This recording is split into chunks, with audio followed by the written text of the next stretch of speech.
অনাথ একটি বালক বাগবাজারে মায়ের বাড়িতে থাকত। দুরারোগ্য ব্যাধিতে সে আক্রান্ত। তাকে বাঁচাবার সমস্ত চেষ্টাই ব্যর্থ হয়েছে। অবশেষে অন্তিম মুহূর্তটি ঘনিয়ে এলো, কিন্তু তখনও তার জ্ঞান সম্পূর্ণ রয়েছে।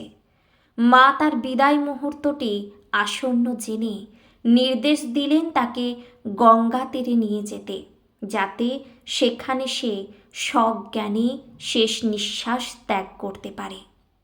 যখন সে ব্যবস্থা হলো, তখন নির্ভীক বালক জিজ্ঞাসা করল, তাহলে আমার মৃত্যু কি নিকটে? মায়ের আদেশ বলে সকলে তার প্রশ্নকে এড়িয়ে গেলেন। ছেলেটি তৎক্ষণাৎ বলল, নিশ্চয়ই, মাকে আমার প্রণাম। তার কথা তো শুনতেই হবে, আপনারা আমাকে নিয়ে চলুন। তখন শয্যাসহ তাকে সকলে বাইরে নিয়ে এলেন। মা বাইরে বারান্দায় দাঁড়িয়ে আনুত নেত্রে তার দিকে চেয়ে আছেন। চোখ দিয়ে অবিরল অশ্রু গড়িয়ে পড়ছে। স্বামী ত্রিগুণাতীতানন্দ তার সারা গায়ে গঙ্গা মাটি দিয়ে প্রথমে শ্রীরামকৃষ্ণ, তারপর শ্রীকৃষ্ণ ও অন্যান্য দেবতার নাম লিখতে লাগলেন। বালক প্রশ্ন করলেন, তোমরা কি লিখছ আমার গায়ে? স্বামী ত্রিগুণাতীতানন্দজি বললেন, দেবতাদের নাম লিখছি। প্রথমে লিখেছি শ্রীরামকৃষ্ণ, তারপর শ্রীকৃষ্ণ, তারপর অন্যান্য দেবতাদের নাম।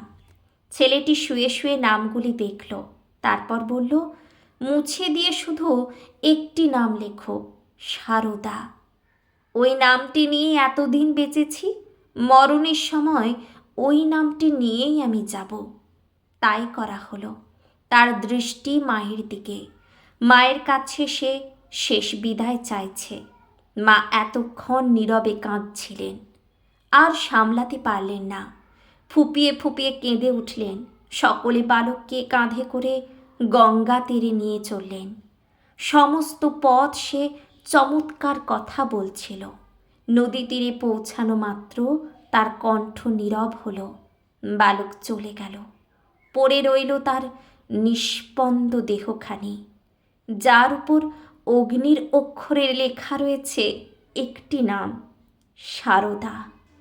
সে তার জীবন দিয়ে বুঝিয়ে দিল, সেই দেহে যার নাম বহন করে জীবন নদীর পরপারে সে চলল, তিনি তার জন্ম জন্মান্তরের জননী।